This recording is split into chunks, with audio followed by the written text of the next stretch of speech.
मैं सारी अपलाइनों का स्वागत करता हूँ, सारी टीम का स्वागत करता हूँ। कहते हैं आपकी एक मुस्कुराहट पर हम अपने होश गवा बैठे। क्या बात है। आपकी एक मुस्कुराहट पर हम अपने होश गवा बैठे। हम होश में आने वाले ही थे कि आप फिर से मुस्कुरा बैठे। क्या बात है गुरदेव, बहुत शानदार। आपको जब वेबिनार में हंसते हुए देखता हूँ बड़ी खुशी होती है मुझे। सबसे पहले तो हम डिस्कशन करेंगे आज जी कि ये सीरीज हमने जो चालू की थी आज से करीब करीब समझ लीजिए 11 महीने पहले, जी उसको चालू करने के पीछे वजह क्या थी।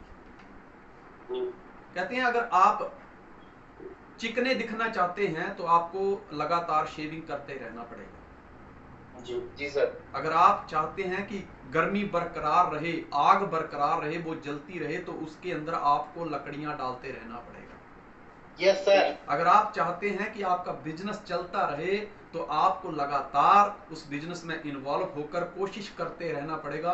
अपनी कोशिशों की आहुतियां इस सफलता के यज्ञ में देनी पड़ेगी, तभी आप सफल हो पाएंगे। बिल्कुल सही बात है सर। जब चारों तरफ ये बात चल रही थी कि यार अभी लॉकडाउन हो जाएगा, तो इस लॉकडाउन में हम काम कैसे करेंगे। जी कहते हैं काम करना है तो निशाने हजार हैं, और कुछ भी नहीं करना है तो बहाने हजार हैं। जी गुरदेव। गुरबाणी के अंदर एक बात आती है कि जिन खोजिया तिन पाया।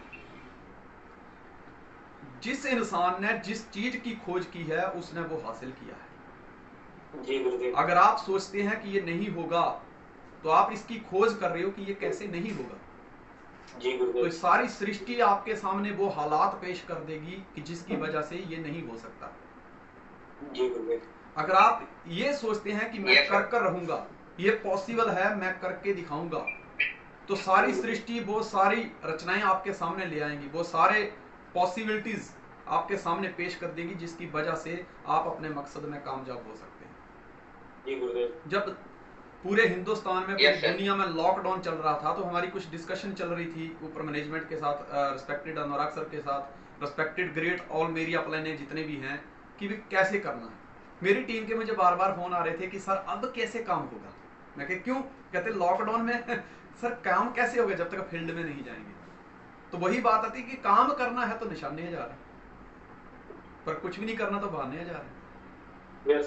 और दोस्त लोगों ने करके दिखाया, जिनके पास निशाना है ना, उन्होंने करके दिखाया। तो मैंने कहा सर ये लॉकडाउन शब्द आपने शायद पहली बार सुना होगा, लेकिन हम तो पिछले 15 साल से इसको झेलते आ रहे हैं। वो कहते कैसे, मैं कहा पहले 3 साल हमने फील्ड में खूब काम किया, उसके बाद जब लीडर तैयार हो गए हमने उनकी ड्यूटियां लगा दी, तो फिर क्या था, संडे टू संडे सेमिनार होते थे, तो बाकी के जो बचे हुए 6 दिन है हम तो घर में लॉकडाउन में रहते थे, घर में ही रहते थे। तो हमारे लिए तो लॉकडाउन आज पहली बार नहीं है, पिछले 15 साल से चल रहा है। तो हमें इस चीज का एक्सपीरियंस है कि लॉकडाउन के दौरान भी हम अपने बिजनेस को कैसे आगे बढ़ा सकते हैं। जी गुरुदेव।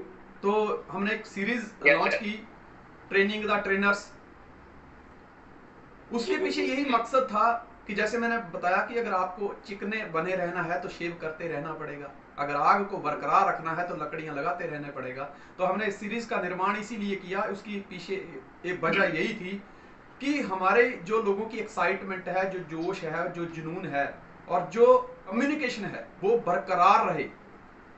जी क्योंकि जोश सब गुणों का स्वामी है। अगर आपके पास जोश है तो आप जोश के दम पे सब कुछ हासिल कर सकते हैं। यस गुरुदेव। तो उस जोश को बरकरार रखना है। और दूसरी बात, कहते हैं ना वो चाकू सबसे ज्यादा चमकता है जिससे आप रोज काम लेते हैं, बेशक वो पुराना ही क्यों ना हो। यस गुरुदेव। उसके सामने आज एक नया चाकू आप ले आओ, 2 महीने उसको यूज मत करो, उसमें जंग दिखने लग जाएगा आपको। लेकिन एक पुराना चाकू है पिछले 2-4 साल पुराना, उसको आप रोज इस्तेमाल में ले रहे हो, रोज काम में ले रहे हो, तो वो चमकता हुआ नजर आएगा, क्योंकि उससे रोज काम किया जा रहा है। इसी तरह से हमने सोचा कि कहीं ना कहीं हम भी आराम में ना चले जाएं, कहीं हम भी सोचें यार अभी टीम भी घर पे बैठी है, हम भी बैठे हैं, पॉपकॉर्न खा रहे हैं, कुछ अलग अलग खा रहे हैं, वेट बढ़ता जाए और बिजनेस कम होता जाए। ये पॉलिसी पे काम नहीं करना हमने घर बैठे वेट कम करना है, लेकिन बिजनेस को बढ़ाना है। तो उसके लिए ट्रेनिंग द ट्रेनर सीरीज को हमने उतारा और वो सक्सेसफुल रही। मुझे लगता है कि मेरी जिंदगी के मैं 45 साल खा चुका हूं, 46 मेरा चल रहा है, आगे के पता नहीं कितने साल मेरी जिंदगी में लिखे हैं और जो बीत चुके हैं वो वापस नहीं आने वाले। लेकिन इतिहास गवाह है इस बात का कि जो इन 11 महीनों में हमने जो लोगों को बताया, हमने जो सीखा और हमारी टीम ने हमसे जो सीखा और उसको इंप्लीमेंट किया, वो काबिले तारीफ है। इसका कोई मुकाबला नहीं हो सकता और इसके लिए मैं आप सबको बहुत बहुत बधाई देना चाहता हूं। मैं चाहता हूं आप अपने लिए एक बार जोरदार तालियां कर लें। Thank you very much Gurudev, thank you गुरुदेव। आज हम डिस्कशन करेंगे कि जब घर पे बैठ के हम लोगों को ये तो सिखा रहे हैं कि अपने प्रोडक्ट को सेल कैसे करना है, सेल कैसे निकालनी है, लेकिन एक चीज अंडरस्टैंड करिए, जब तक सेल में से सेल नहीं निकलती आपका प्रॉफिट नहीं होता। बिजनेस करना और प्रॉफिट करना both parts are different. Business में हर किसी को प्रॉफिट नहीं होता, कई बार तो लोगों को बहुत बड़ा लॉस भी चला जाता है, लेकिन बिजनेस करना और उस बिजनेस के अंदर प्रॉफिट करना दोनों पार्ट अलग अलग हैं। अगर मैंने किसी व्यक्ति को ज्वाइन करवाया है और उसको ज्वाइन करवा के मैंने अपना बिजनेस कंप्लीट किया है, एलिजिबिलिटी कंप्लीट की है, लेकिन मुझे प्रॉफिट कब होगा? जब वो व्यक्ति जिसको मैंने ज्वाइन करवाया है वो भी एक सेल निकालता है। जब सेल में से सेल निकलती है तो आपका प्रॉफिट बढ़ता चला जाता है। यस, एग्री हैं आप इस बात से? यस गुरुदेव। सबसे बड़ी समस्या ये आती है, कई बार जो मेंटेलिटी होती है ना एक नेटवर्कर की, एक एम्प्लॉय और उसके बॉस की तरह हो जाती है। बॉस क्या सोचता है, पहले मैं वो बता दूं कि बॉस क्या सोचता है। बॉस ये सोचता है कि जितनी मैं इसको सैलरी देता हूं उतना ये काम नहीं करता,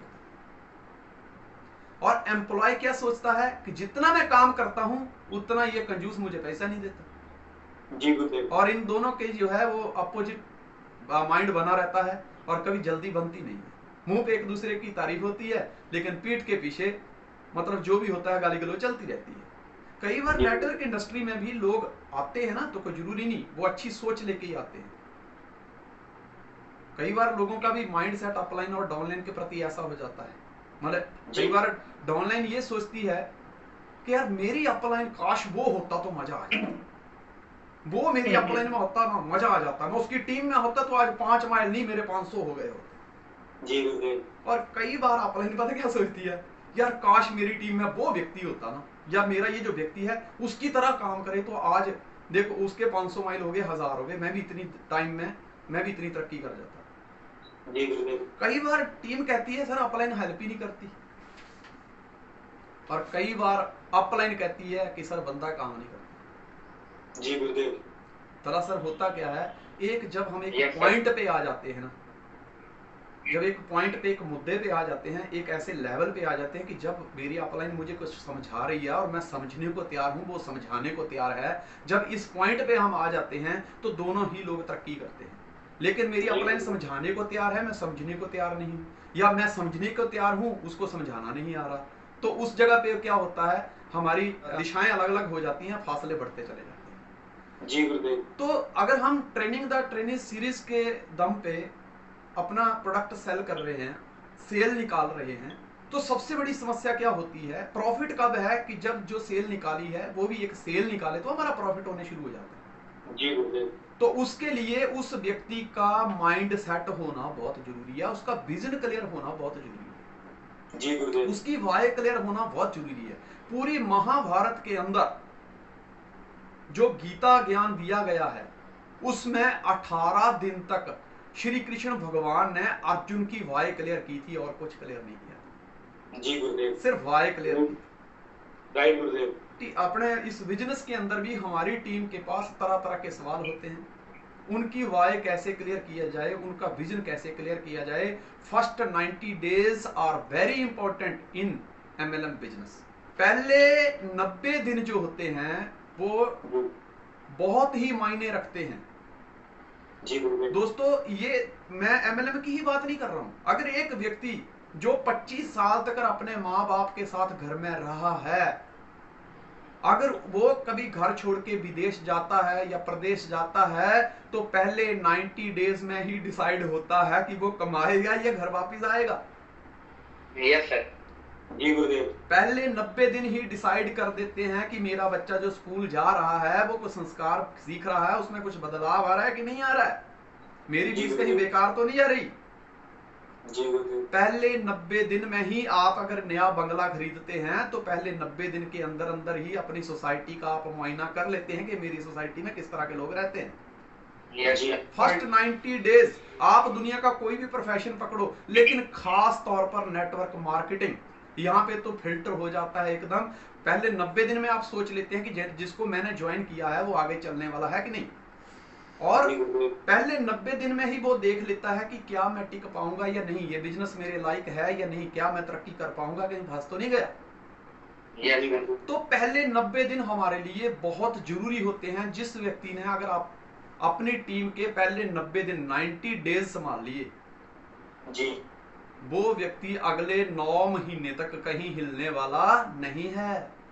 क्या बात है। और जिस व्यक्ति ने अपनी टीम के, जो व्यक्ति जुड़ा हुआ है उसको 9 महीने तक संभाल लिया ना दोस्तों, सही तरीके से, जैसे आप एक बेबी की केयर करते हैं, अगर उस तरीके से केयर कर ली तो अगले 9 साल तक वो कहीं हिलने वाला नहीं है। तो कैसा क्या किया जाए? तो सबसे ज्यादा जरूरी हो जाता है विजन क्लियर करना। कुछ चीजें अपने लिए भी होती हैं कि भाई मैं किसी का विजन क्लियर कर रहा हूं तो क्या मेरा विजन क्लियर है? क्योंकि अगर आप किसी का दीवा जलाना चाहते हैं तो पहले आपका दीवा जलता हुआ होना चाहिए। अगर वो ही बुझा है तो दूसरे के अंदर क्या गर्मी पैदा करेंगे आप? क्या उसका दीवा क्या जला पाएंगे? अगर आपकी रोशनी गुल है तो दूसरे को कैसे रोशन करोगे? आज हम जो डिस्कशन करने वाले हैं कि पहले 90 डेज में हमें क्या करना है अपनी टीम के लिए और खुद के लिए हमें क्या करना है। दोस्तों आज मैं कुछ हकीकत से आपकी मुलाकात करवाऊंगा। मैं जब स्कूल जाता था ना तो घर से जो गेहूं वाली बोरी होती है ना वो लेके जाता था थैले में। हमारे स्कूल में चटाइयां नहीं होती थी और कई बार हम अंदर रूम में बैठते थे, कई बार बाहर मैदान में बैठते थे, कई बार बरगद के पेड़ के नीचे बैठते। इन दिनों में खास करके बरगद के पेड़ के नीचे बैठते थे खुले में। मम्मी हमेशा तैयार करके भेजती है कि बेटा देख कपड़े मिट्टी में खराब मत करना, नहीं तो मारूंगी है मारूंगी। तो हम डर जाते थे, मम्मी ऐसे करके मारूंगी, तो डर जाते थे। लेकिन हम भी बड़े बेशर्म थे, हम जाते पहले वो करते थे जिसके लिए हमें मना किया गया था। बड़े बड़े ग्राउंड होते थे, बड़े बड़े ग्राउंड, स्कूल छोटे ग्राउंड बड़े थे। ये बात को पकड़ना कि पहले स्कूल छोटे होते थे, ग्राउंड बड़े होते थे, यानी कहीं ना कहीं से हमारे बुजुर्गों को ये पता था कि शिक्षा के छोटे से स्थान पे भी ली जा सकती है, लेकिन शारीरिक विकास का होना भी उसके साथ बहुत जरूरी है। आज की डेट में मानसिक विकास को जोर दिया जा रहा है, मानसिक विकास को जोर दिया जा रहा है। बच्चा ये भी पढ़ ले बेटा, ये भी पढ़ ले बेटा, ये भी पढ़ ले बेटा, कंफ्यूज है। तभी तो आज 20, 22, 25 साल का लड़का होता है डिप्रेशन में चला जाता है, सुसाइड कर लेते हैं। क्यों? शिक्षा पद्धति हमारी इतनी फैल चुकी है कि वो ही डिसाइड नहीं कर पा रहे कि बच्चे को क्या पढ़ाना चाहिए और उसकी लाइफ में क्या काम करेगा। हमारे टाइम पे गिनती की किताबें होती थी, ना कोई ट्यूशन होती थी, बस 2 ही चीजें होती थी हमारे पास। क्या? एक स्कूल और दूसरी माँ आके घर पे पूछती थी क्या स्कूल का काम दिया है, ये दिया है। फिर स्कूल में कम पढ़ती थी, घर में ज्यादा पढ़ती थी। जी गुरुदेव। तो दोस्त हम जाते थे स्कूल में, ग्राउंड बहुत बड़ा होता था। उस ग्राउंड में हम तरह तरह की गेमें खेलते थे। आपने खो खो खेली है? जी सर। Yes sir. आपने डंडा गिल्ली खेली है? Yes sir. क्रिकेट तो अभी भी चल रहा है, हॉकी चल रहा है। आपने कबड्डी खेली है? कबड्डी? Yes sir. सबसे ज्यादा खेली जाने वाली गेम कौन सी थी? कबड्डी। कबड्डी कबड्डी कबड्डी कबड्डी कबड्डी, किसकी तोड़े गर्दन, किसकी तोड़े हड्डी, कबड्डी कबड्डी कबड्डी। दोस्तों जब हम कबड्डी देने जाते थे या कोई कबड्डी हमारे तरफ आता था तो बड़ा जोश होता था। मतलब उस टाइम से, बचपन से जब से हमने कबड्डी खेलने सीखी, हमारा शारीरिक विकास होने शुरू हो गया। जी गुरुदेव। रोज घर पे आके थैले में भी मिट्टी लगी होती थी, कपड़ों में भी मिट्टी होती लगी, थैला बाद में रखते थे, मम्मी पहले 2 कान पे जड़ देती थी। सही बात है सर। कपड़े मैले कर दिए, कपड़े मैले कर दिए, तेरे को कितना समझाना, कपड़े मैले कर दिए। दरअसल प्रॉब्लम इस बात की नहीं थी, माँ तो चाहती थी मेरा बेटा मजबूत हो जाए, लेकिन हालात बड़े नाजुक थे। इतना पैसा नहीं होता था और इतना अच्छा पाउडर भी नहीं होता था कि हमारे जो कपड़ों पे दाग लगे थे, वो दाग जब तक कपड़े फटते नहीं थे, यूनिफॉर्म फटती तब तक जाते नहीं थे। तो इतना अच्छा पाउडर नहीं होता था। लेकिन आज हालात उल्टे हैं। आज दोस्तों ग्राउंड छोटे हो गए, स्कूल बहुत बड़े हो गए। जी गुरुदेव। आज बच्चा आराम से बैठ के मतलब गाड़ी में अच्छे कपड़े पहन के स्कूल जाता है, जी गुरुदेव। रुमाल इधर लटकाया होता है इधर। हम तो ऐसे करते थे, ऐसे बगल ऐसे उठाते थे और ऐसे ऐसे करते थे। एक बार क्या हुआ कि एक बार ना एक बच्चा जो स्कूल क्लास का जो मॉनिटर था, उसको स्टेज पे बुलाया गया। उसको कहा, बेटा कि तुम रामायण के बारे में क्या जानते हो? वो कहानियां लगा थोड़ी थोड़ी सुनाने, रामायण में ऐसा हुआ, फिर रावण आया और सीता को उठाकर लेके गया। वो जैसे जैसे बात कर रहा था, उसकी एक्साइटमेंट बढ़ रही थी। फिर क्या हुआ, फिर विमान में बिठा के सीता को लंका लेके गया। जैसे उसने थोड़ा जोश लगाया ना, उसका नाक बहने लगा। अब इतने लोगों के सामने वो क्या करे? उसने वो जो उसके साथ घटना घटी थी, उसको छुपाने के लिए तुरंत अपना हाथ ऐसे लिया और बोला कि उसके बाद जब रावण सीता को लेके लंका चले गए तो राम वहां पहुंचे और उन्होंने धनुष पर तीर रखा और ऐसे तीर मारा। इसको कहते हैं एक तीर से दो निशाने। मतलब नाक भी साफ हो गई और रावण भी मर गया। यस सर, जबरदस्त सर। जब बच्चा आज की डेट में स्कूल में जाता है तो आज की डेट में बच्चे को कहने की जरूरत नहीं पड़ती कि बेटा कपड़े गंदे मत करना। जी गुरुदेव। क्योंकि कार में बैठा है, वहां जाके जहां पार्किंग में उतरता है, पक्की जगह होती है, वहां से सीधा अपने स्कूल डेस्क में बैठता है, पढ़ाई करता है, घर पे आ जाता है। दोस्तों आज वो दाग नहीं लग रहे, लेकिन आज बच्चों की हरकतें ऐसी हैं कि माँ बाप को दाग लगा रहे हैं। जी सर। आज वो दाग नहीं लग रहे, पर आज बच्चे उतने मजबूत भी नहीं है। जी गुरुदेव। आज मेरी उम्र 45 ईयर है, लेकिन मैं हमेशा कहता हूं कि 25 साल का कोई भी लड़का मेरे साथ आ जाओ, चलो दौड़ लगाते हैं। हो सकता है आप दौड़ में आगे निकल जाएं, लेकिन ये कहते हैं ना, ये मायने नहीं रखता आप दौड़ में कितने आगे निकल रहे, बस दौड़ में कितनी देर तक टिके रहते हो मायने ये रखता है। यस गुरुदेव, राइट।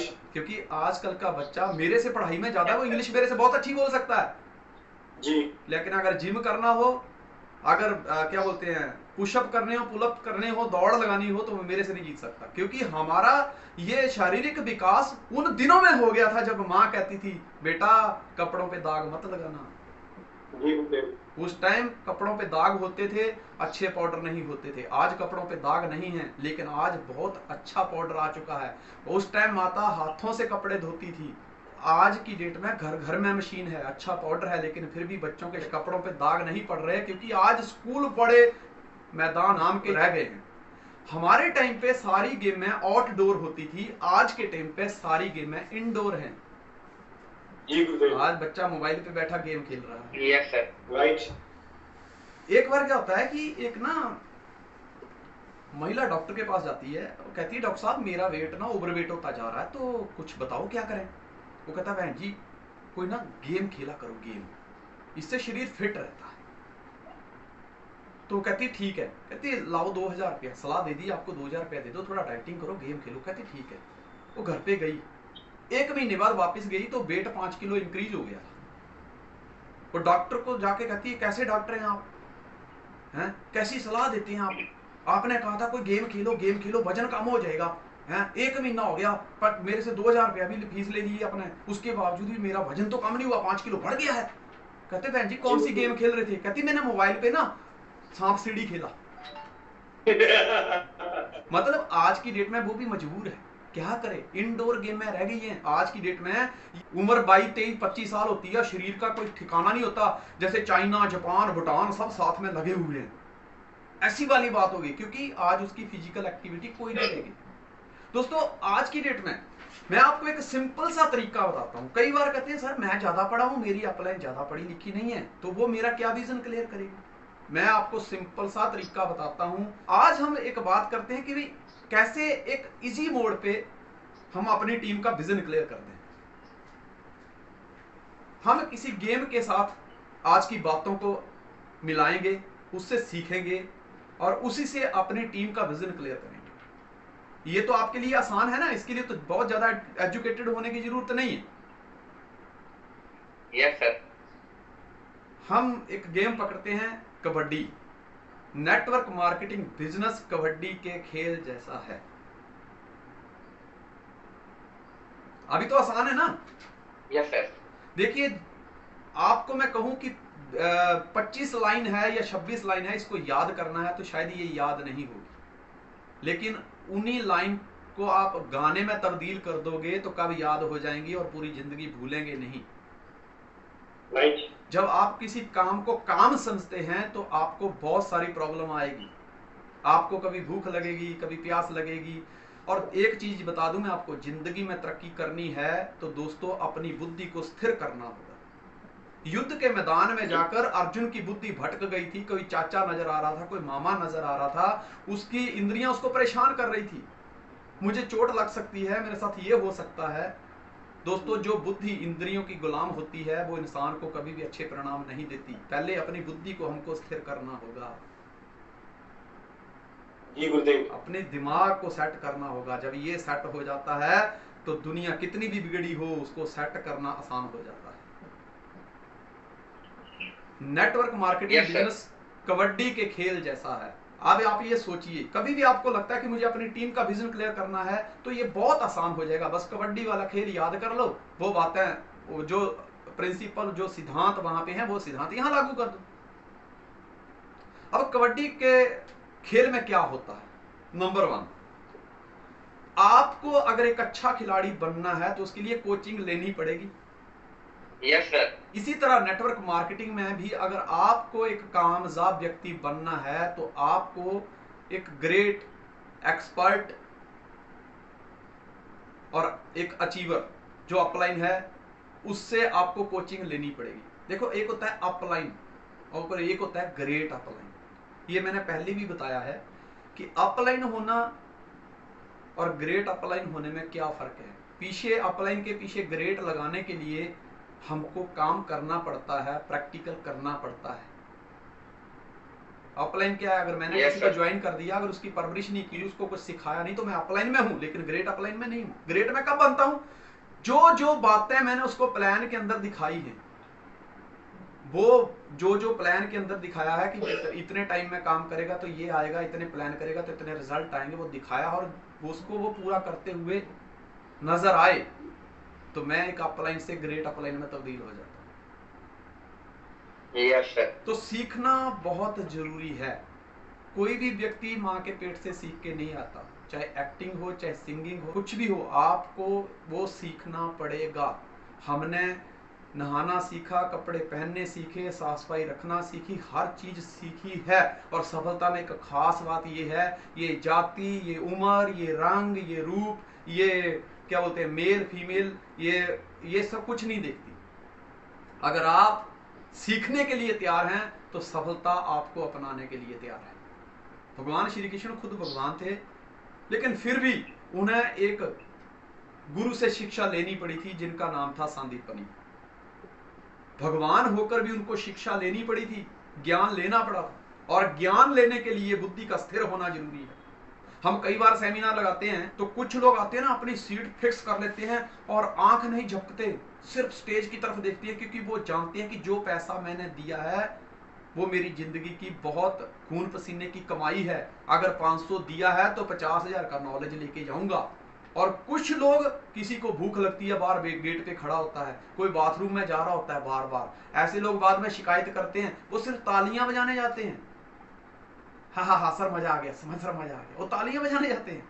लेकिन कुछ लोग अपनी सारी इंद्रियों को वश में करके कहते मेरा एक एक मिनट कीमती है, मैंने जो पैसा दिया है उसको वसूल के जाऊंगा। वो सीखता है। दोस्तों, मायने ये नहीं रखता कि आपने ये इस बिजनेस को कितने टाइम से ज्वाइन किया है, मायने ये रखता है कि आपने जब से ज्वाइन किया है तब से सीखा कितना है। सीखना जरूरी है। मेरी अपलाइन हो चाहे मैं किसी की अगर अपलाइन हूं, दोस्तों ये बिजनेस को हमने सीखा है। मेरी अपलाइन आज हमारे इस वेबिनार में मौजूद है।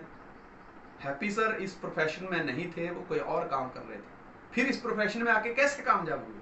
लोग कई बार कहते हैं सर मैं ना अभी मेरे खानदान में किसी ने ये काम किया नहीं है सर मेरे लिए नया है, तो सर मेरे लिए 2 आप ही ज्वाइन कर देना। जी गुरुदेव। भैया मेरी अपलाइन जब इस प्रोफेशन में आई उसके लिए भी नया था। जी उसके भी खानदान में पहले ये Yes, काम sir. किसी ने नहीं किया था। उसके खानदान में भी कोई पहले सफायर नहीं बना था या कोई डिप्लोमेट नहीं बना था, रॉयल्टी नहीं ले रहा था, लेकिन उस व्यक्ति ने वो उसको सीखा और उन्होंने sir. जो सीखा वो हमको सिखाया। जी वो सर भी कामयाब हुए, जी। हम भी कामयाब हुए। अगली बात हम करते हैं, Yes, अगला sir. सिद्धांत क्या है कि हर खिलाड़ी अपने ड्रेस कोड में होता है। मेरे परदादा, मेरे दादा, मेरे चाचा लोग बहुत सारे उन्होंने आर्मी की जॉब करी, लेकिन मैं उनसे पूछता हूं कई बार जब मैं उन लोगों के साथ बैठता हूं तो जो आर्मी में हैं कि यार रात के 2 बजे अगर ठंड में आपको थोड़ी सी भी आवाज सुनाई देती है तो वहां पे कौन देख रहा है? आपको नींद परेशान नहीं करती? आपको कौन जी। देख रहा है? आप सोए रहे तो वो दुश्मन तो कभी भी देश में घुस सकता है। तो वो कहता है कि जब रात को ठंड के समय में थोड़ी सी आवाज आती है, पहली बात तो हमें नींद ही नहीं आती, क्योंकि जो वर्दी हमने पहन रखी होती है ना, उस वर्दी की तरफ झांकते हैं तो हमें अपनी जवाबदारी महसूस होती है जी और वो जवाबदारी, वो वर्दी हमारे अंदर जोश पैदा करती है, जिसकी वजह से हम दुश्मन के छक्के छुड़ाने में कामयाब हो जाते हैं। Yes, sir. जी तो दोस्तों ड्रेस कोड वो चीज होती है। इस बिजनेस में भी अपना एक ड्रेस कोड बनाइए। आप घर से वेबिनार लगा रहे हैं तो टाई के साथ लगाइए, एक ड्रेस कोड बेटर बनाइए। आपको एक प्राउड फील होगा, एक अंदर आपके अंदर कॉन्फिडेंस आएगा। डॉक्टर कहता है कि जब मैं वर्दी पहनता हूं तो मेरा सुई लगाते समय हाथ नहीं कांपता। टीचर कहता है जब मैं वर्दी में होता हूं तो मुझे सुस्ती नहीं सताती, कुर्सी पे बैठे बैठे मुझे क्या बोलते हैं, वासियां नहीं आती, मुझे ये लगता है कि मैं बच्चों को पढ़ाने आया हूं। पुलिस वाला कहता है जब मेरे शरीर पे वर्दी होती है तो किसी भी चौराहे पे खड़ा कर दो, मुझे धूप नहीं लगती, क्योंकि वो वर्दी मुझे काम करने पे मजबूर कर देती है, मुझे मोटिवेट करती है, जी वो प्राउड फील करता है। दोस्तों भिखारी की भी एक वर्दी होती है, आप उसको कोट पैंट दान कर दो और उसको चौराहे पे खड़ा कर दो, ले इसमें भीख मांगना, कोई भी उसको भीख देगा क्या? No, sir. नहीं देगा। उसको अपने ड्रेस कोड पे प्राउड है, इसलिए आपका खुद का ड्रेस कोड जो भी है उसको बेटर बनाइए। सबसे पहले life is a big project, work on it. बहुत बड़ा प्रोजेक्ट है ये जिंदगी, इसके ऊपर काम करना शुरू करिए। फील्ड में काम करना आपको अब आसान हो जाए। मुझे ना एक जोक याद आ गया। बंदा नहाने जाता है, नहाने जाते समय अपनी वाइफ से कहता है कि मेरी शर्ट उल्टी करके प्रेस कर देना। जब वापिस आया पत्नी से कहता है कि शर्ट प्रेस कर दी, कहती नहीं। कहता क्यों? कहती मुझे उल्टी नहीं आ रही। Yes, sir. कबड्डी के खेल का एक नियम है, क्या मैदान में उतरने से पहले तैयारी करनी पड़ती है, वरना आप जी। मैदान में सामने वाले को छेड़ नहीं पाओगे। राइट और यहाँ पे भी तैयारी करनी पड़ती है। बंदा कहता है सर मैंने बंदे को ज्वाइन किया था, आज मेरा फोन नहीं उठा रहा। कब ज्वाइन किया था? सर 25 दिन हो गए। क्यों? आज 25 दिन में टाइम फीस होगी, फोन क्यों नहीं उठा रहा? क्योंकि उसकी तैयारी नहीं करवाई, वो बिना तैयारी के मार्केट में गया। आपने बोला था बस 2 लोग ज्वाइन करवाने हैं, उसने 10 प्लान कर दिए, 10 के 10 लोगों ने उसका फोन उठाना बंद कर दिया, उसने आपका फोन उठाना बंद कर दिया, जी क्योंकि आपने तैयारी नहीं करवाई थी। जी Yes, sir. दोस्तों किसी बड़ी गहरी नदी में छलांग मारने के लिए पहले छोटे छोटे नालों में तैयारी करनी पड़ती है, तैरना है। यस, करनी पड़ती है ना। Yes sir. एग्जाम देने से पहले तैयारी करनी पड़ती है। सफलता बहुत बड़ा एग्जाम लेती है आदमी का, तो उसकी तैयारी हमको करनी पड़ेगी। जी सर। भगवान श्री कृष्ण जानते थे कि महाभारत होगी, जी गुरुदेव। वो ये भी जानते थे कि पांडव 5 हैं और सामने 100 हैं। वो ये भी जानते थे कि धर्म जो है वो पांडवों की तरफ खड़ा है और पाप जो है वो कौरवों की तरफ खड़ा है। जी गुरुदेव। वो जानते थे कि युद्ध जीतने के लिए तैयारी करना जरूरी है। तो जब चौसर का खेल खेला जा रहा था तो नीति के अनुसार जब वो हार गए तो नीति के अनुसार उनको 12 साल का पांडवों को वनवास दिया गया और 1 साल का अज्ञातवास दिया गया। देखिए विजन क्लियर करना और गलतफहमी में रहना दोनों में कितना फर्क होता है। जब उनको अज्ञातवास दिया गया तो दुर्योधन के माइंड में उल्टा ख्याल चलने लगा कि यार अब तो तैयारी करने की जरूरत नहीं है, क्योंकि 12 साल पांडवों को वनवास है और अगला 1 साल जो 13वां साल है उसमें अज्ञातवास है, और उसमें कंडीशन थी कि अगर नजर आ गए तो फिर 12 साल का वनवास और 1 साल का अज्ञातवास। तो दुर्योधन ने एक रणनीति बनाई कि खाओ पियो मस्त रहो। उसने क्या किया कि 12 साल तक पांडव वनवास में रहेंगे, कोई टेंशन नहीं है, लेकिन जैसे ही ये 13वें साल अज्ञातवास में आएंगे हम इनको ढूंढ लेंगे और ढूंढते ही इनको हम फिर 12 साल का वनवास और 1 साल का अज्ञातवास, ऐसे करते करते जिंदगी बीत जाएगी, युद्ध टल जाएगा, युद्ध होगा नहीं तो मुझे तैयारी करने की क्या जरूरत है। जी गुरुदेव। लेकिन कृष्ण जानता था कि युद्ध जीतने के लिए तैयारी करना जरूरी है, तो उसने क्या किया, पांडवों को उस अज्ञातवास में और उस वनवास में तैयार करने शुरू कर दिया। उसने बोल दिया तुम तैयारी करो युद्ध की। दोस्तों अंडरस्टैंड करो, 18 दिन की जंग को जीतने के लिए 13 साल तैयारी करी थी। जी गुरुदेव। और यहाँ पर तो तब तक जंग जारी है जब तक हम जिंदा हैं, तो तैयारी कितनी जोर शोर से करनी पड़ेगी। गलतफहमी पता क्या होती है, एक बार ना मास्टर बच्चे से पूछता है कि बेटा नीम हकीम खतराए जान का क्या अर्थ होता है। तो बच्चा कहता है इसका मतलब है कि यह हकीम तू नीम के पेड़ पर मत चढ़, तेरी जान को खतरा है। कबड्डी के खेल में अगला नियम क्या है, आपको मजा आ रहा है? बहुत यस सर। आपको ऐसा लग रहा है कि आप कोई ट्रेनिंग अटेंड कर रहे हैं, आपको लग रहा है ना कि एकदम मस्त रिलैक्स लग रहा है ना? Yes sir. मैंने बताया ना कि जब आप काम को काम समझते हैं तो थकावट महसूस होती है, इंद्रियां परेशान करती हैं, कभी भूख लगती है, कभी प्यास लगती है, कभी उबासियां आती हैं, कभी नींद लगती है, बड़ी परेशानी होती है। लेकिन जब आप काम को एक खेल समझ लेते हैं तो दोस्तों सारी नींद गायब हो जाती है। तो हम खेलते खेलते कमाने की बात कर रहे हैं, सीखने की बात कर रहे हैं, सिखाने की बात कर रहे हैं। तो मुझे नहीं लगता कि किसी को मजा ना आ रहा हो, मुझे लगता है मजा सबको आ रहा है। जी सर। Yes sir. तो कबड्डी के खेल को खेलने के लिए मैदान में उतरना पड़ता है। आप मार्केट में जाते हैं, एक किताब खरीद के लाते हैं और घर पे सामने कुर्सी पे किताब को रख देते हैं, उसको पढ़ते हैं और कहते हैं कबड्डी कबड्डी कबड्डी। तो क्या आप जीत जाओगे? आप बिस्तरे पे लेट के किताब पढ़ते हैं और कहते हैं कबड्डी कबड्डी कबड्डी, तो क्या जीत जाओगे?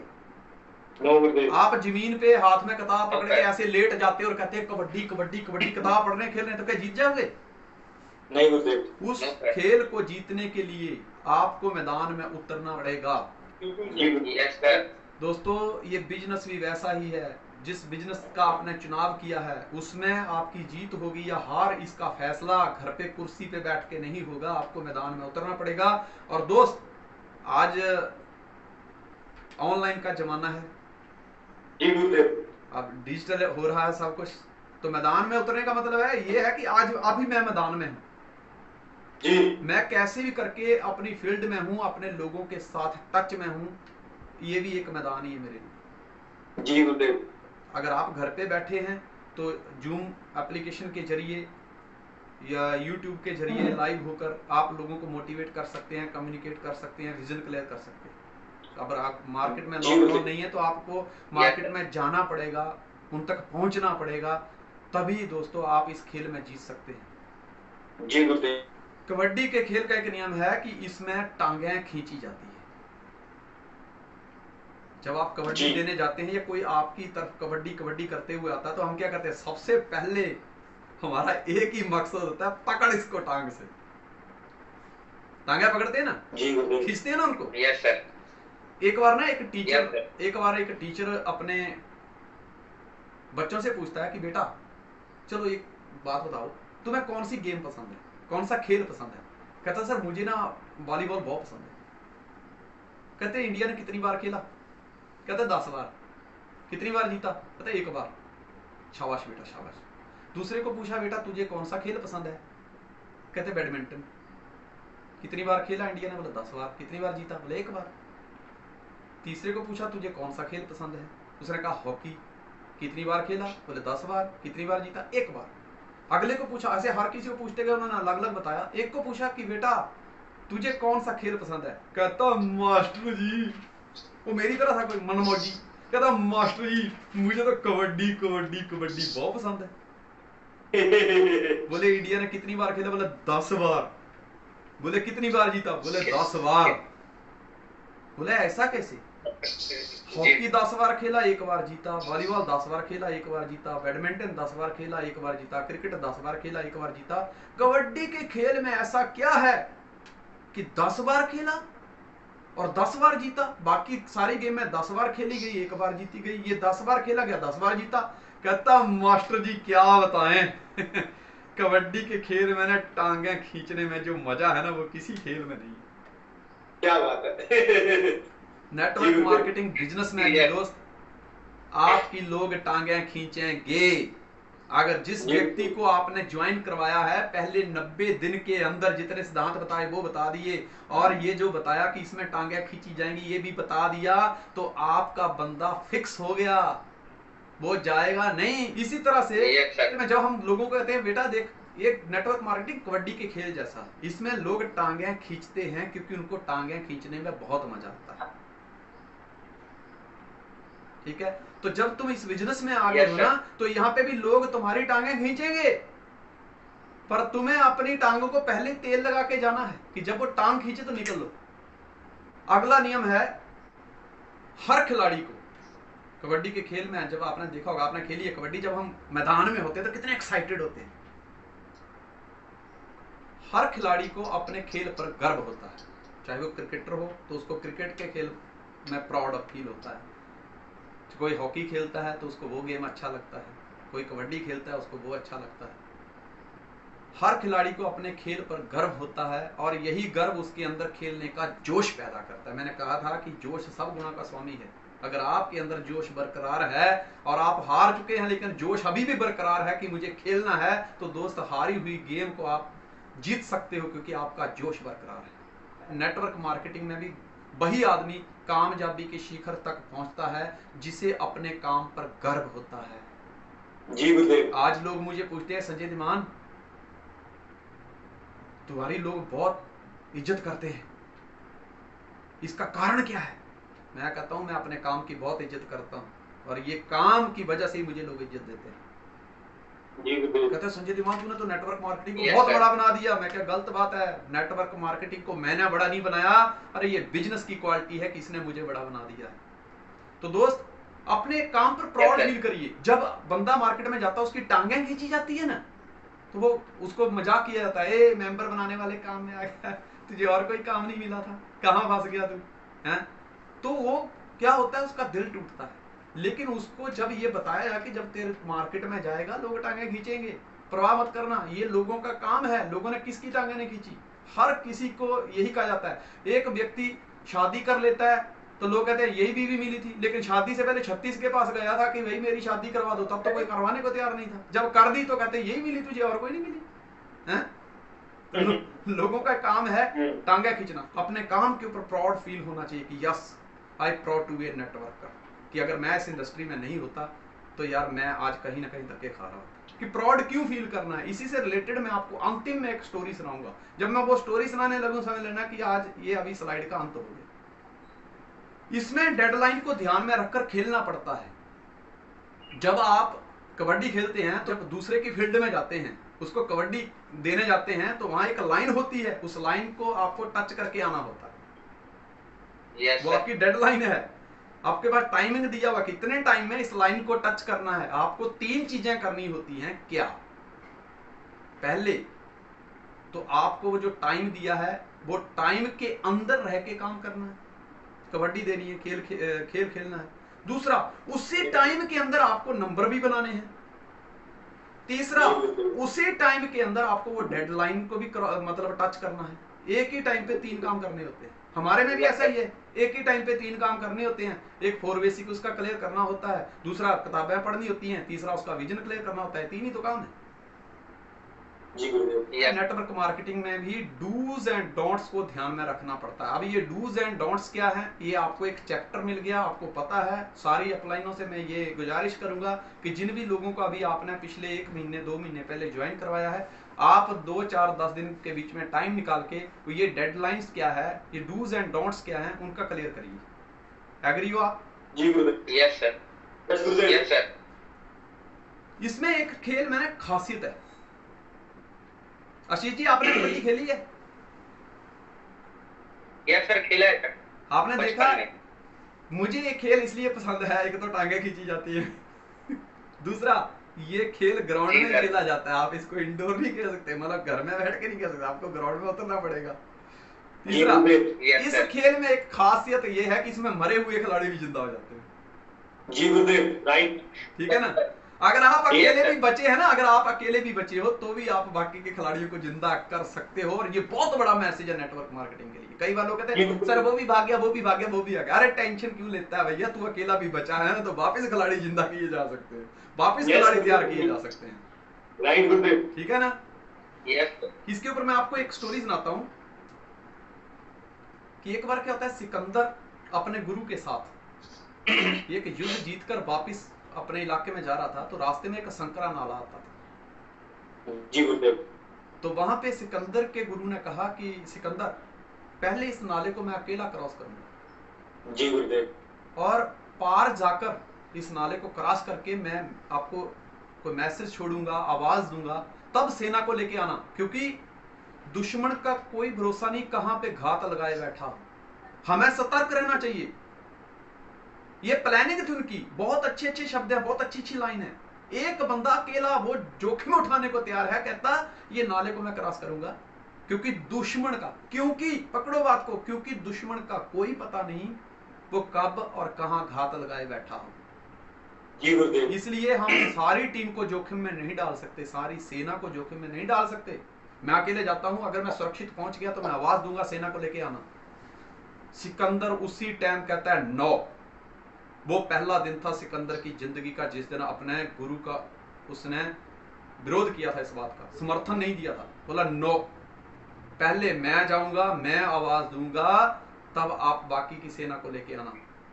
सिकंदर के गुरु को अभी ये टेंशन नहीं थी कि आगे उस संकरे नाले में कोई दुश्मन है कि नहीं, लेकिन सिकंदर का गुरु अभी ये सोच रहा था कि सिकंदर ने मेरी बेइज्जती कर दी सारी सेना के सामने। आज तक यही वो सिकंदर था जिसने कभी मेरी बात की उल्लंघना नहीं की, सिर्फ submission submission submission, yes yes yes गुरुदेव, यस गुरुदेव। आज ऐसी क्या बात है?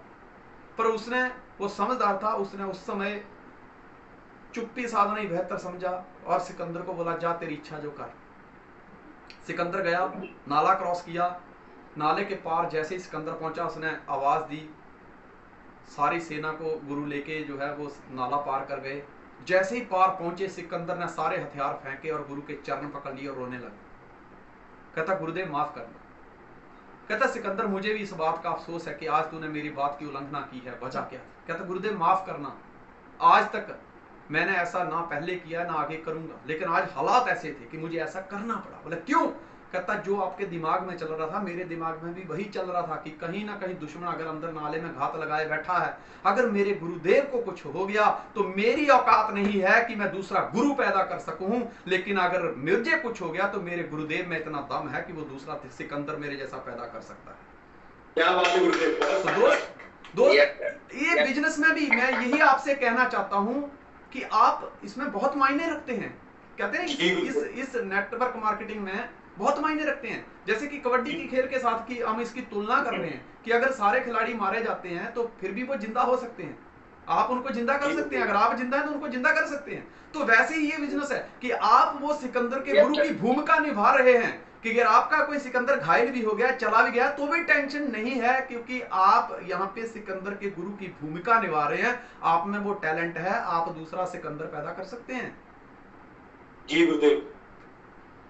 तब तक ये खेल खत्म नहीं होता जब तक आखिरी खिलाड़ी मारा नहीं जाता। जी गुरुदेव। इसमें एक ये पॉइंट है और इसमें ये भी एक पॉइंट है, एक टाइम दिया जाता है कि इतने टाइम तक ये गेम खेली जाएगी, या दूसरा ये होता है कि इसमें इतने रन टीम को अचीव करने हैं, और तीसरा होता है कि आपने अगर गेम खेली और सामने वाले के सारे खिलाड़ियों को, कई बार इस गेम में एक बड़ा अच्छा पॉइंट होता है क्या कि जब आप खेलने जाते हैं सामने वाले के पास, जब कबड्डी देने जाते हैं तो ये फिक्स नहीं होता, रिजल्ट फिक्स नहीं होते हैं कि या तो आप वहीं रह जाएंगे, मारे जाएंगे, तो टेंशन नहीं है क्योंकि आपकी टीम जिंदा है, वो आपको वापस जिंदा कर सकती है, ये डर नहीं है। दूसरा कि जब आप को कोई पकड़ता है सामने वाली टीम का, तो कोई जरूरी नहीं कि आप एक ही आदमी को आउट करते हैं। कई बार जब वो टीम के 4-5 लोग आपको पकड़ते हैं और आप लाइन टच कर लेते हैं, तो आपके रिजल्ट एक ही टाइम पे 4-5 आ जाते हैं। वैसे ही नेटवर्क मार्केटिंग में, वैसा ही नेटवर्क मार्केटिंग में होता है कि जब आप जाते हैं तो कोई रिजल्ट नहीं आता, लेकिन कई बार एक आदमी के लिए जाते हैं और 4-4 5-5 रिजल्ट आ जाते हैं। इसीलिए तो कहता हूं कि नेटवर्क मार्केटिंग कबड्डी के खेल जैसा है, जिसमें रिजल्ट फिक्स नहीं होते। जी गुरुदेव। हारने पर तिरस्कार भी होगा। अगर आप कबड्डी खेल रहे हैं और आप गेम हार गए, सामने वाला जीत गया, तो आपका तिरस्कार होगा। बड़ा बनता था, बड़ा खिलाड़ी आया, आपको भी बोलेंगे बड़ी टाई पहन के घूम रहा था, कहता था मैं ये कर दूंगा, गाड़ी लाऊंगा, घोड़ा लाऊंगा, फॉरेन जाऊंगा, क्या हुआ तेरा? मतलब यहाँ पे भी लोग मजाक उड़ाएंगे, इसके लिए आपको तैयार रहना पड़ेगा। एग्री? कबड्डी के खेल को अगर आपको जीतना है तो कैप्टन के आदेशों को फॉलो करना पड़ेगा। इसी तरह नेटवर्क मार्केटिंग में अगर आप कामयाब होना चाहते हो तो एक कामयाब अपलाइन को फॉलो करना पड़ेगा। मैंने अपलाइन की बात नहीं की, मैंने कामयाब अपलाइन की बात की है। परफेक्ट। और आपको बता दूं कि ये कोई अंतिम खेल नहीं होगा जी। इसके बाद आपको और भी मौके मिलेंगे। अगर आप एक गेम हार चुके हैं, आप प्लान करने गए, यही तो बताना है अपने साथ जुड़े हुए व्यक्ति को पहले 90 दिन में उसको पक्का करने के लिए। यही तो बताना है कि जिसको तूने प्लान किया, 2 को प्लान किया, 5 को प्लान किया, 7 को प्लान किया, रिजल्ट नहीं आए, टेंशन मत ले, ये जिंदगी के या दुनिया के आखिरी प्लान नहीं है। अगर ये लोग जीतने वाली सरकार को 5 या 7 10 लोग वोट ना दें तो क्या सरकार नहीं बनेगी? ये लोग अगर इस संसार से विदा हो जाए तो क्या संसार नहीं चलेगा? क्या ये 4 5 7 लोग बहुत मायने रखते हैं? ऐसा नहीं होता। क्या यही बहुत मायने रखते हैं कि ये दुनिया के आखिरी लोग हैं, बाकी सब लोग जुड़ चुके हैं? नो। तो इसलिए ये कोई अंतिम खेल नहीं होगा, इसके बाद आपको और भी मौके मिलेंगे। कबड्डी के खेल में ऐसा होता है, अगर आप हार गए हैं तो आपको दोबारा मौका मिलता है। जगह जगह पे आप खेलते हैं। सचिन हर टाइम पे जीता नहीं है, कई बार वो 0 पे भी आउट हुआ है, तो इसका ये मतलब नहीं है उसको आखिरी गेम थी उसकी, या मौका मिला उसको, आगे उसने परफॉर्म किया। वैसे ही यहाँ पर भी जब आपको मार्केट में जाते हो, प्लान करते हो, रिजल्ट नहीं आते हैं, तो समझ लीजिए कि वो कोई आपका आखिरी प्लान नहीं है, और भी प्लान करो जी, मौका मिलेगा आपको। ठीक है जी गुरुदेव। Yes sir. कबड्डी के खेल में कब किसकी बारी आएगी ये कैप्टन तय करता है। जो कैप्टन होता है उसको, उसके साथ जो खिलाड़ी खेल रहे हैं उनका सबका नाम उसको पता होता है। जैसे मान लीजिए कि मैं कबड्डी के खेल का कैप्टन हूं और मेरी टीम है mister Pramod Singh, mister Sanjay Chaudhary, mister Premraj Sakla, Anokhilal Panchal, Ravindra Raghuvanshi, Rahul Kumar, ऐसे 7-8 जो भी हमारे खिलाड़ी हैं। अब मान लीजिए कि मैं कैप्टन हूं, अब सामने वाले के पास मुझे जब जाना है या मुझे किसी खिलाड़ी को भेजना है तो वो कौन डिसाइड करेगा? मैं, क्योंकि मैं कैप्टन हूं। कैप्टन। महाभारत के युद्ध में कैप्टन कौन था? श्री कृष्ण। यस।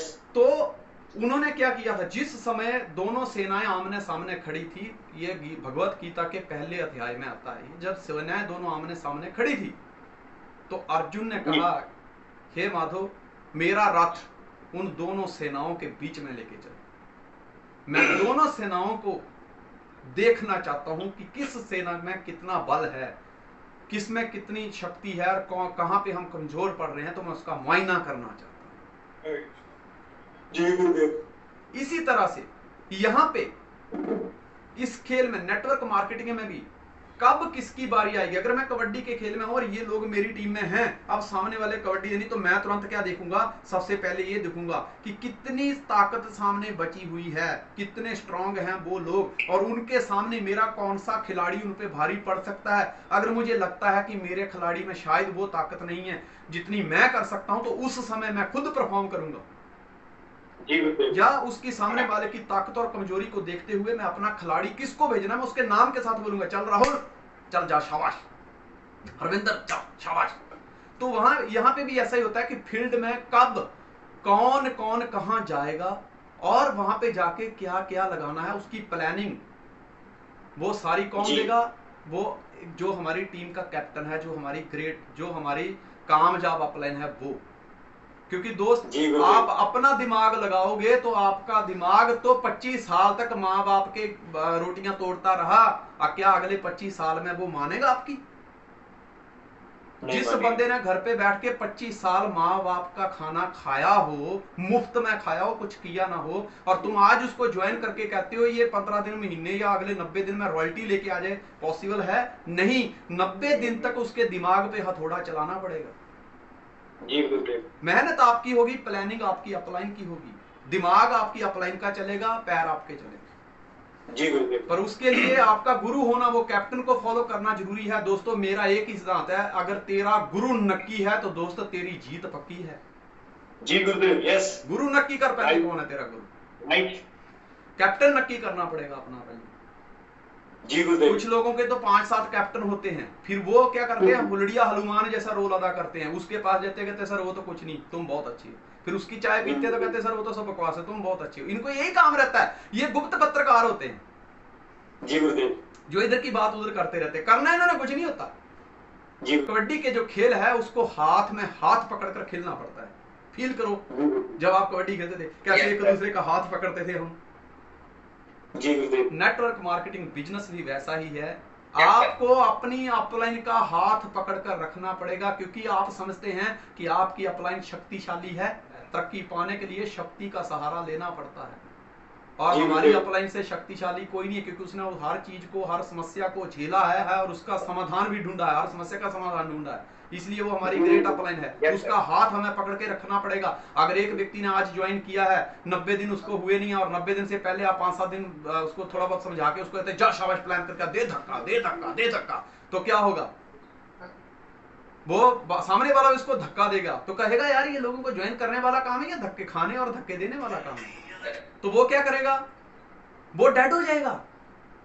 ये धक्का देने वाला बिजनेस नहीं है दोस्त, यहाँ पे हाथ पकड़ के आदमी को खींचने वाला बिजनेस है जी बिल्कुल। अगर आपको ऊपर उठना है तो नीचे वालों को ऊपर उठाना शुरू कर दो जी गुरुदेव।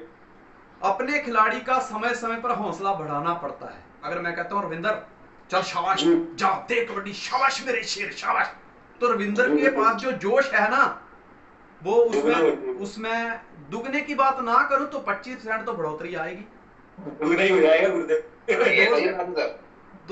दोस्त अगर 1% 2% भी बढ़ जाता है तो बहुत बड़ा बदलाव आ जाता है। अगर मेरी अप्रिसिएशन से, मेरी तारीफ से उसके अंदर 25% भी बदलाव आता है। अगर रविंदर 100 एंट्री ला रहा है और मैं कहता हूँ शाबाश रविंदर, अगर 25% भी लाए तो 125 हो जाती है जी गुरुदेव। हाँ यही सर। तो समय समय पर उसका हौसला अफजाई करना पड़ता है, जिससे टीम के खिलाड़ी में जोश बरकरार रहता है जी गुरुदेव। नेटवर्क मार्केटिंग में भी वैसा ही है। कोई ऐसा व्यक्ति भी होगा आपकी टीम में कि जो रोज की 2 लाता है, हफ्ते की 20 ला रहा है। कोई ऐसा व्यक्ति भी है जो 20 दिन में 1 ला रहा है।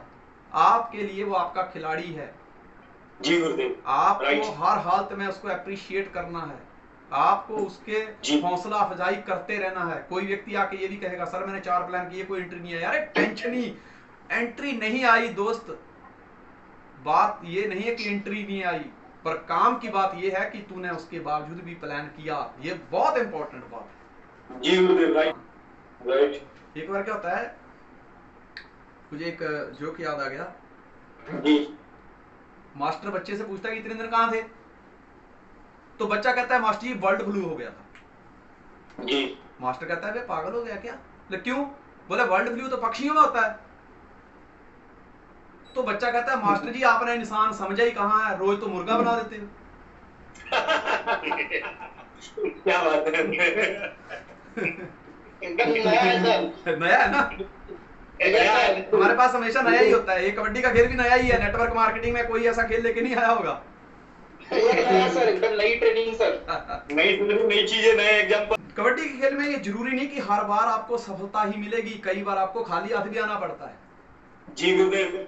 नेटवर्क मार्केटिंग में भी ये जरूरी नहीं कि हर बार आपको एंट्री मिले, यहाँ पे भी लॉ ऑफ एवरेज काम करती है। लोग आपको ये कहकर रिजेक्ट करेंगे कि ये चेन सिस्टम है, क्या बोलेंगे जी, चेन सिस्टम और है। कोई बहाना ना मिले जी, तो कह देते हैं कि ये चेन सिस्टम है।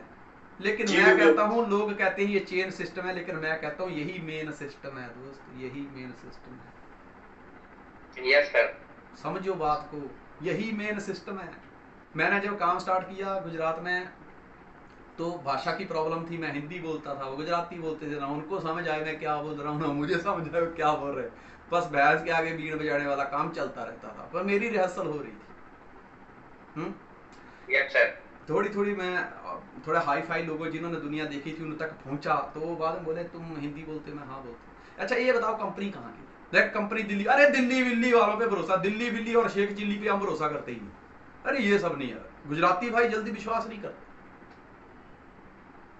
अब मैं बोला यार क्या करूं, जब भी बात करूं लोग पूछे बात तो सही है, प्लान बहुत अच्छा है, कंपनी कहाँ? दिल्ली। अरे यार दिल्ली सब यार नहीं यार अपने नहीं करना।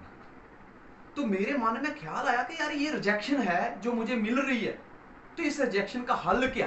दुनिया में ऐसी कोई समस्या नहीं बनाई भगवान, ऐसा कोई ताला नहीं बनाया जिसकी चाबी ना हो। Yes sir.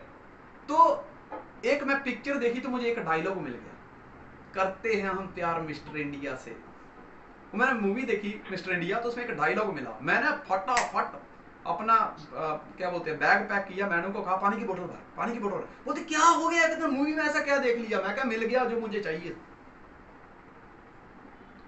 कहती क्या मिल गया? मैं क्या बताता हूँ, शाम को रिजल्ट निकाल के आता। फिर गया मार्केट में प्लान करने, जैसे प्लान किया बंदा कहता कंपनी कहाँ की? मैंने कहा दिल्ली की। और दिल्ली कहाँ? हिंदुस्तान में। और हिंदुस्तान कहाँ? मेरे दिल में।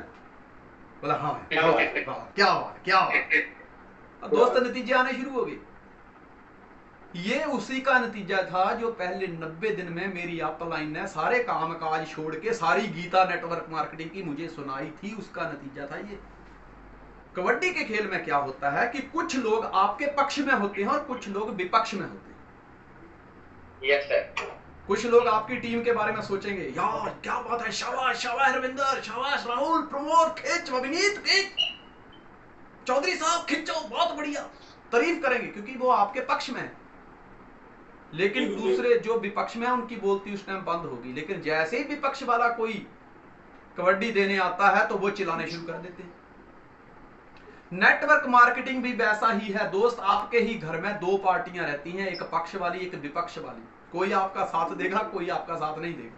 ये अगर आपने अपने साथ जुड़े हुए व्यक्ति को 90 दिन के अंदर ये चीज क्लियर कर दी तो वो व्यक्ति कभी छोड़ के नहीं जाएगा। उसका विजन क्लियर हो गया। विजन क्लियर तो चाहिए, माइंड तो सेट करना है। आपके घर में सोफा सेट है, ज्वेलरी सेट है, टीवी का सेट है, डिनर सेट है, लेकिन माइंड सेट नहीं है तो दोस्तों काम नहीं चलेगा। राइट।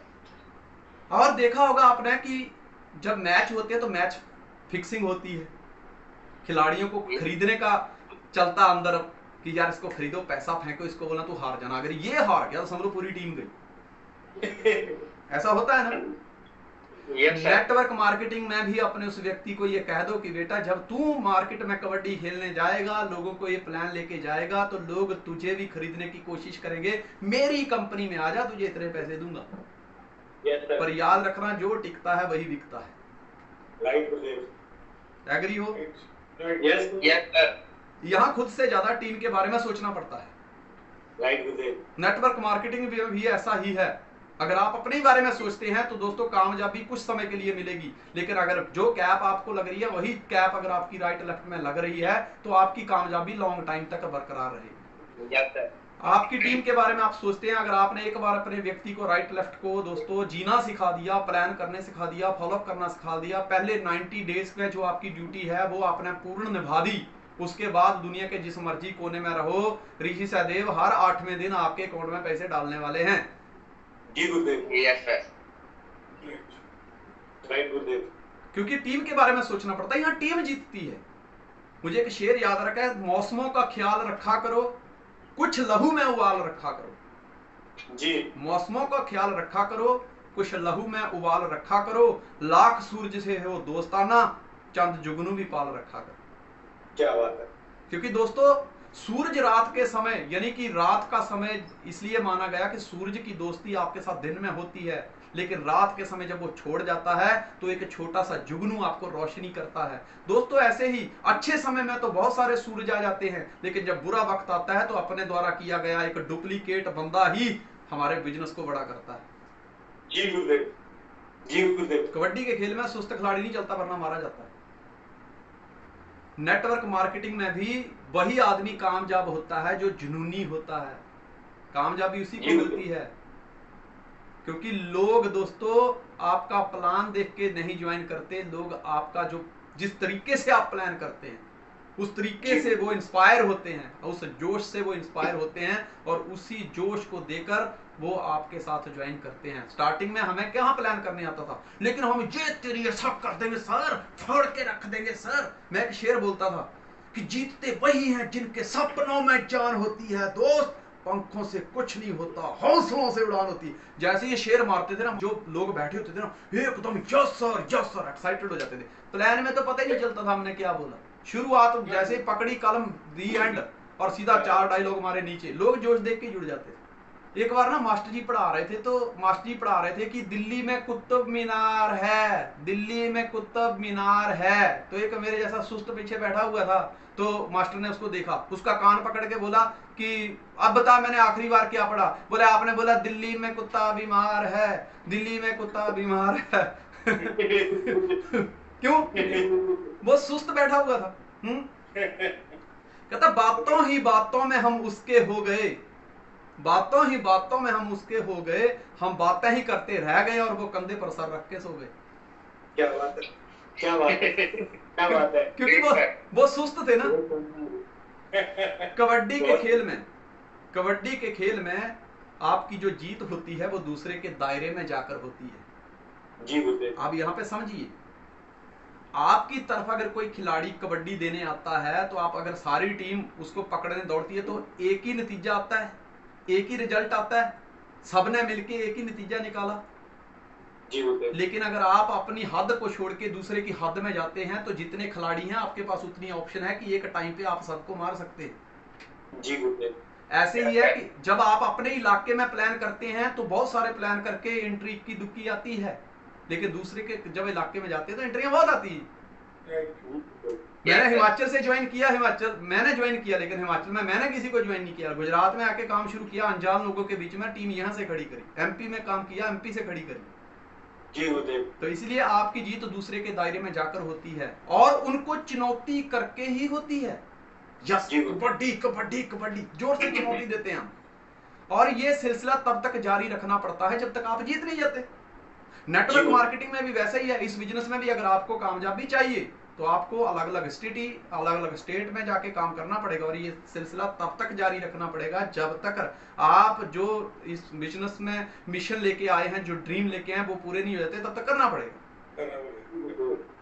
एक बार परीक्षा में आया, सवाल था कि चुनौती किसे कहते हैं। जी गुरुदेव। तो बच्चे ने पूरा पेपर छोड़ा खाली और लास्ट में लिखा कि बेटा माँ का दूध पिया तो पास करके बता, इसे ही चुनौती कहते हैं।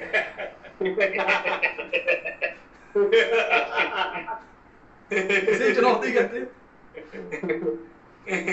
जिस तरफ कबड्डी के खेल में क्या होता है, जिस तरफ खिलाड़ी खड़ा होता है वो उसका कंफर्ट जोन होता है, जिस तरफ खिलाड़ी खड़ा है उसका कंफर्ट जोन है। अब दोनों टीमें मैदान में उतरी, बीच में एक लाइन है, ये वाली टीम इधर बैठी रहे, वो वाली उधर बैठी रहे, तो इनको कोई परेशानी है, किसी से खतरा है नहीं। तो जिस तरफ खिलाड़ी खड़ा होता है वो अपने जोन में, वो एक क्या होता है, कंफर्ट जोन में होता है, तो वहां उसको कोई खतरा भी नहीं होता, लेकिन सफलता उसकी दूसरी तरफ खड़ी होती है। जी गुरुदेव। जीत हासिल करने के लिए उसको अपना कंफर्ट जोन छोड़ के दूसरे के इलाके में जाना होता है। नेटवर्क मार्केटिंग में भी वैसा ही है। आपको अभी गर्मी शुरू हो गई है तो आपको कंफर्ट जोन थोड़ा छोड़ना पड़ेगा। जी गुरुदेव। मान चाहिए, इनकम चाहिए तो आपको कंफर्ट जोन थोड़ा छोड़ना पड़ेगा। कहते हैं कुछ पाने के लिए कुछ देना पड़ता है, तो थोड़ा बहुत आपको उस कंफर्ट जोन से बाहर निकलना पड़ेगा। मेरे को एक फिर जोक याद आ गया कि एक बार माँ कहती है, उठ जा नालायक, देख सूरज कब का निकल आया है, उठ नालायक सूरज कब का निकल आया। तो बेटा बोलता है, तू भी क्या माँ मुझे परेशान करती रहती है, वो सोता भी तो मेरे से पहले ही है। क्या बात है। कबड्डी के खेल में हड्डी भी टूट सकती है, आप किसी की हड्डी तोड़ भी सकते हैं, आपको खरोंच भी आ सकती है, आपको मोच भी आ सकती है, मतलब छोटी से छोटी, बड़ी से बड़ी चोट लगने की संभावना है। नेटवर्क मार्केटिंग में भी जब आप किसी को प्लान करते हो तो दोस्तों ना की गुंजाइश है जिससे आपका दिल दुखी हो सकता है। पर एक बात याद रखना, बात यहीं पे खत्म नहीं होती। मैं हमेशा कहता हूं, जब तक हीरो घायल नहीं होता तब तक ये जमाना भी उसकी खूबियों का काहिल नहीं होता। रिस्क और इश्क का पतंग और डोर जैसा संबंध है। तेरे दुख सबके पास है, बस कोई सुनाकर गम भर देता है और कोई दम भर देता है। तो एक बार क्या होता है चोट लगने की संभावना, चोट कैसी भी हो सकती है, वो दिल की भी लग सकती है, शरीर की भी लग सकती है। अब चोट देखो कैसी लगती है। एक बार ना एक गर्लफ्रेंड अपने बॉयफ्रेंड से कहती है, जानू मेरे सिर में ना बहुत दर्द हो रहा है। तो वो कहता आ मेरे सोना, उसका सिर पकड़ता है और जोर से किस करता है। तो कहता है डार्लिंग ठीक हो गया? बोले हाँ चला गया। उधर खड़ा खड़ा डॉक्टर ना बुदबुदाने लगा, कहता लानत है मेरी एमबीबीएस की डिग्री को यार, यहाँ पे तो चुम्मा लेने से सर दर्द ठीक हो जाता है। डिग्री पे मैंने डिग्री पे इतने पैसे खर्चा कर दिए। याद रखो कबड्डी का खेल जोशीले, दमदार और शौकीन लोगों का है। Yes sir. उन्होंने चुनाव किया ना उस खेल का, कोई धक्के से थोड़ा बोला चल बाप ने बोल दिया जाओ कबड्डी खेल, दादा की चॉइस थी कबड्डी खेल, नहीं, उसने चुनाव किया है उसका। राइट। जैसे आप उस खेल का चुनाव करते हैं वैसे भी आपने इस बिजनेस का चुनाव किया है। हर कोई इस खेल में फिट नहीं हो सकता दोस्तों, वैसे ही है नेटवर्क मार्केटिंग। आपको प्लान सबको करना है लेकिन ज्वाइन सबको नहीं करना, क्योंकि हर कोई इस बिजनेस में फिट नहीं हो सकता। जी गुरुदेव, राइट राइट। जोशीले लोग कैसे होते हैं? जिनमें कॉन्फिडेंस होता है, विश्वास होता है, वो जोशीले होते हैं। एक बार पता क्या होता है, सिक्योरिटी गार्ड जो है वो नौकरी के लिए इंटरव्यू देता है, तो सामने वाला उससे पूछता है कि अंग्रेजी आती है, तो वो कॉन्फिडेंस के साथ जवाब देता है, जोश के साथ, कहता क्यों चोर इंग्लैंड से आएंगे, इंग्लिश आती है। कबड्डी के खेल में राइट लेफ्ट मूवमेंट करनी पड़ती है। ये फील करिए कि जब आप किसी के मैदान में, किसी की हद में कबड्डी देने गए, कबड्डी कबड्डी कबड्डी, तो वहां सी बनती है हमेशा सी। लोग अगर आप उनकी लेफ्ट साइड में जाते हैं तो लोग राइट से होके आपकी तरफ बढ़ते हैं, अगर आप राइट साइड में जाते हैं तो लोग लेफ्ट से होके आपकी तरफ बढ़ते हैं। ऐसा होता है ना जी। और जब आपकी हद में कोई कबड्डी देने आता है तब भी आप ऐसे करते हैं। वो अगर राइट में जाता है तो लेफ्ट वाली टीम भारी पड़ती है, लेफ्ट वाले जाते हैं तो राइट वाली टीम भारी पड़ती है। जी वैसा ही ये नेटवर्क मार्केटिंग में है। यहाँ पे भी आपको राइट लेफ्ट मूवमेंट करनी पड़ेगी, आपको दोनों लेग को संभाल कर रखना पड़ेगा, क्योंकि आपको ये गेम जीतना है। और कबड्डी के खेल में एक खास बात ये है कि कैप्टन को खुद भी ये खेल खेलना पड़ता है। यस गुरुदेव। खेलना पड़ता है। यस गुरुदेव, राइट। ये मत सोचो मैं स्टार बन गया, मैं प्रीमियर बन गया, मैं डिप्लोमेट बन गया, ambassador, star ambassador, no. Understand, Sanjay दीमान सफायर होके 7000 प्लस माइल है, अगर वो सफायर होके आज भी अपना रोल अदा कर रहा है, इट मीन्स कि आपकी ड्यूटी वैसे खत्म नहीं होती। जैसे बंदर कितना भी बुढ़ा हो जाए गुलाटी मारने बंद नहीं करता, आपका लेवल कितना भी बड़ा हो जाए आपको अपना राइट लेफ्ट मूवमेंट तो करना ही पड़ेगा। आप कैप्टन हैं तो भी ये खुद खेलना पड़ेगा आपको। जी गुरुदेव। अगर मेहनत में तेरा हिस्सा नहीं होगा तो दुनिया में तेरा किस्सा भी नहीं होगा। अगर किस्सा बनाना चाहते हो तो पहले मेहनत में पार्टिसिपेट आपको करना पड़ेगा। Contribution is bigger than your achievement. आपका कंट्रीब्यूशन आपकी अचीवमेंट से ज्यादा होना चाहिए। यही चीज मैं आपसे कहना चाहता हूं कि अगर आप कैप्टन हैं तो अगर आपकी कैप लग रही है तो ये खुशी नहीं है, खुशी तब है सबसे बढ़िया जिस दिन आपकी टीम में भी आप कैप लगे और आप, हाँ, आपकी वजह से कैप लगे, ये सबसे बड़ी खुशी है। कैप्टन को खुद भी ये खेल खेलना पड़ता है।